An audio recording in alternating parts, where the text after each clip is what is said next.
debating and everybody was talking about it. I was like, let me not let this ship leave me behind. So I invested in it, and it dropped down by about 70% in the last, I don't know, 6 months. Yeah. Yes, in the last 6 months. And that started triggering the question of how much loss can you take, for me personally. Because maybe I've been fortunate because the stocks that I've invested in have been on 100% growth, you know, so I never really got to ask myself that question. So that's when I started searching about how do I get my exit strategy, especially when I'm losing. How do I set up that exit strategy? I know you have already elaborated while talking about stop loss and all, but can you walk us through what an exit strategy is, and why is it important that someone set up the exit strategy so that they don't lose 70% like I did with with Upstart? Yeah, no, I would put it like this. Every stock market participant, trader, investor, you need to have a strategy and approach, right?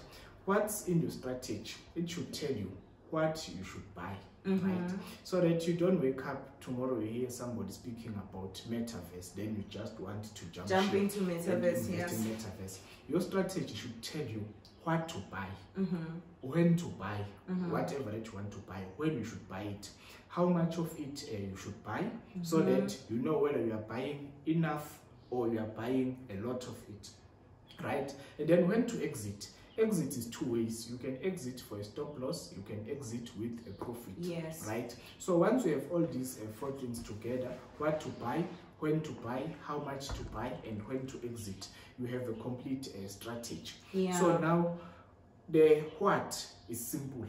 If you decide to trade shares, you already know that you are just looking specifically at shares, companies. You're not looking at forex or futures market, you're just looking at shares. Now the when to buy, this one is interesting because there are people who believe that you can't time the market. I'm not saying that you can't. I understand if you can't time the market. I can time the market. Your inability to time it is your problem. Don't make your problems my problem.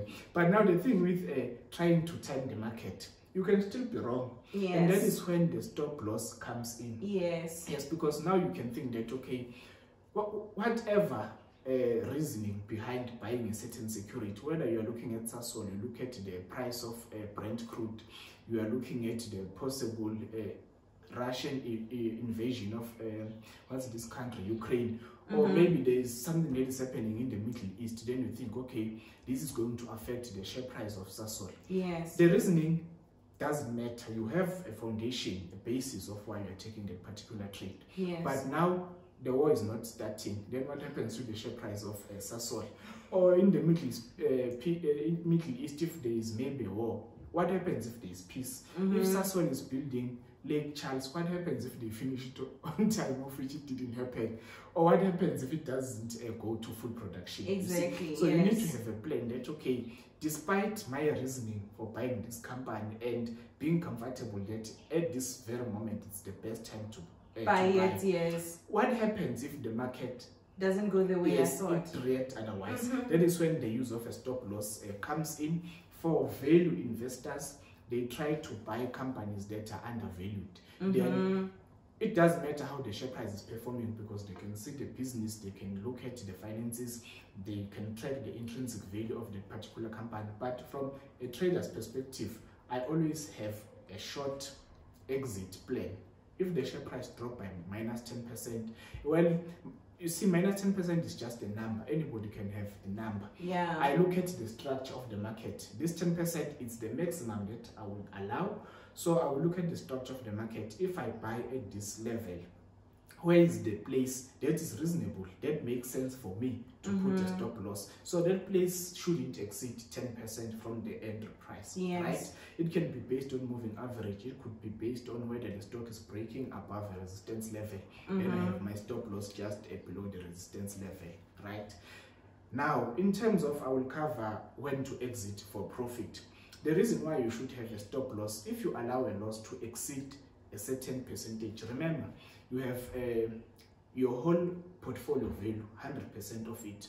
A portion of it is invested in a particular name. Let's say you take 10% of your capital, you put it in Upstart. Then Upstart, it goes lower by 70%. Now you want to exit. If you look at the loss that you're going to take from that particular position, it's going to be 7% of your overall portfolio. Yes. You see, if it's just Upstart, I mean, if you lose 10% of your portfolio, you need about 11.11% to recover. break even. Yes. But if you lose more than 20%, then you need 25%. So depending on how many companies in your portfolio are performing like Upstart, those 7%, they start to pile up. Once you lose 20% or even 30% of your capital, then your whole trading year is ruined, because now you need to work twice as much just to break even. We're not talking about making money. We're just talking about break even. So when you set a stop loss, you are protecting your capital, number one. Number two, you are protecting your mental capital, because if you lose 70% from Upstart, well, I don't know what Upstart is doing. I'm not Mark Minivini, don't laugh at me. Let's say you lose 70% from Sasol. We know Sasol is a petrochemical company. Next time you get a buy signal from another petrochemical company. Now you are scared of pulling the trigger because you lost so much money on that previous trade. So by limiting your losses, you are saving your mental capital, so that you know that every time you're trading, every moment in the stock market is unique. You know, on my eToro account, I trade Apple. There are other companies that I have, but the way that I trade Apple, it's on an uptrend. That is why I trade it, right? Yes. I buy Apple whether it's reaching a new all-time high. Well, because of the share division, it's not necessarily a new all-time high, but based on the current share price, I will buy Apple shares. They will go up, maybe pull back, then start another uptrend, break above the resistance level, buy Apple. I can buy Apple maybe 2 times. The trades are losses. But the third time I get a buy signal for Apple, I buy it, because everything that happened in the past 2 trades is different from what is happening now. So if you want to get that mindset, there is a book by Mark Douglas, Trading in the Zone. That's the book that actually helped me with my psychology as a trader, because after I've learned technical analysis, I knew how to plot chart. I tried to devise a strategy, as bad as it was, but I came up with a strategy. But what was missing is that mental capacity to deal with the stock market. The stock market is not predictable. When you use the chart, we are not using the chart to predict where the share price is going. I always, on my Twitter header, it's follow the path of least resistance. I'm looking where the share price is most likely to go. If it goes that way, I follow it. I'm not looking at Sasol and say, right, Sasol is trading at 320 Rand per share. Because of 1, 2, 3, it will go to 500. There's nothing wrong with that if that is your approach. But my approach, Sasol has been trading 20 Rand, 30 Rand, 70, 140. So I've got enough information that tells me that Sasol is on an uptrend. Then I buy Sasol, right? So that's my approach. And then again, now, when do I close my positions? Some of my positions, I close them because I'm losing money. Like I said, I don't want to lose more than 10% from that particular position. Right? But when I speak of 10%, it's not of the total portfolio. Of that I do something, it's called position sizing. So basically in position sizing, I know that I have 100% of my capital.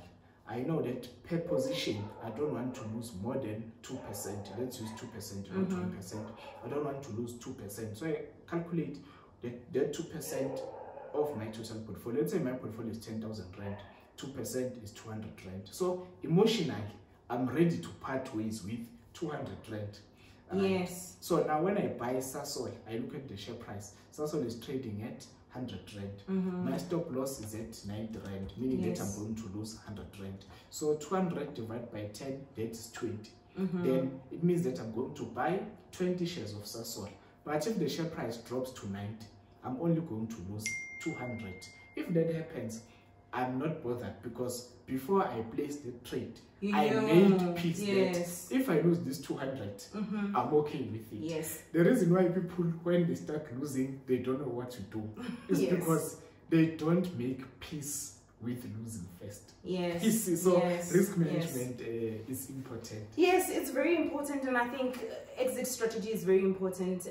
And I know people will ask you, when should I buy? I think one question that I see a lot on Facebook is, Zwannda, I've made 50% profit. Should I close, right? And I think, like Wanda said, you have to make an agreement with yourself even before you can make that purchase. And depending on whether you call yourself an investor or trader, that will determine the method in which you approach that. Like for me, I hold Apple as well, but I never sell it. I continuously buy. We have the same outlook of Apple, that it has the same uptrend, and at the same time, for me, it has more to do with the company strategy, what they're doing, and that's why I'm holding longer. But at the same time, he's making money from Apple, I'm making money from Apple. You see, so irrespective of our approach. Irrespective of our approach. So I think I want you to clarify some words which you used a lot in your description. So you mentioned that, okay, you put your stop loss when you can see that it's just maybe below or above your resistant level.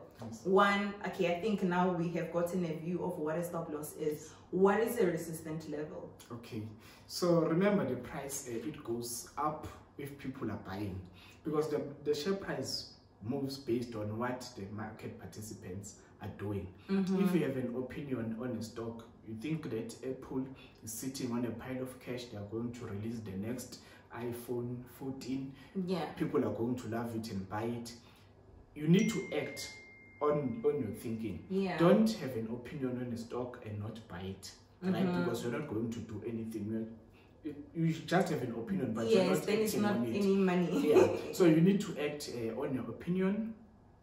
So by that I mean that you should buy. Then the resistance, as the share price go up, there's someone who feels like, okay, now I've made 50% profit from this position, let me sell.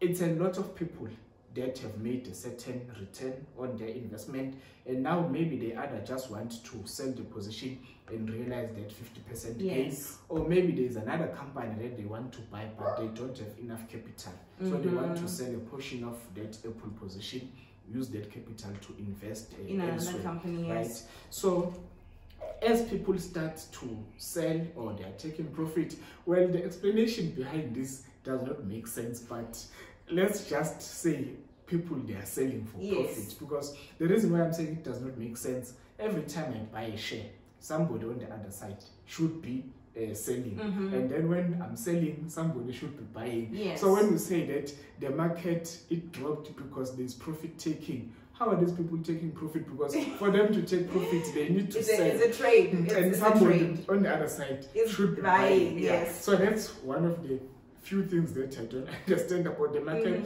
It works, but I don't know how it works, right?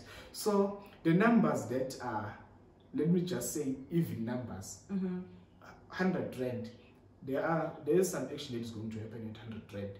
There is action that is going to happen at 110 Rand. But 107 Rand or 103 Rand, not much.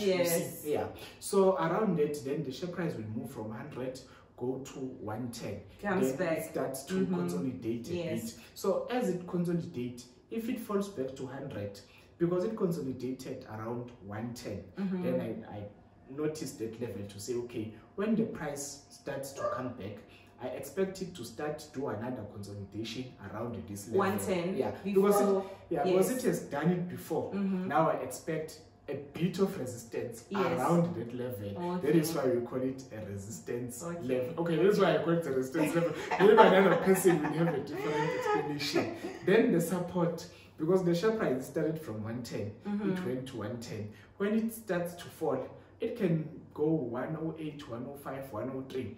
But because it stayed at 100 Rand for a while, I expect it to go there and then start consolidating again, right? So now that's why we call that a support. As it is falling, it's going to find support there.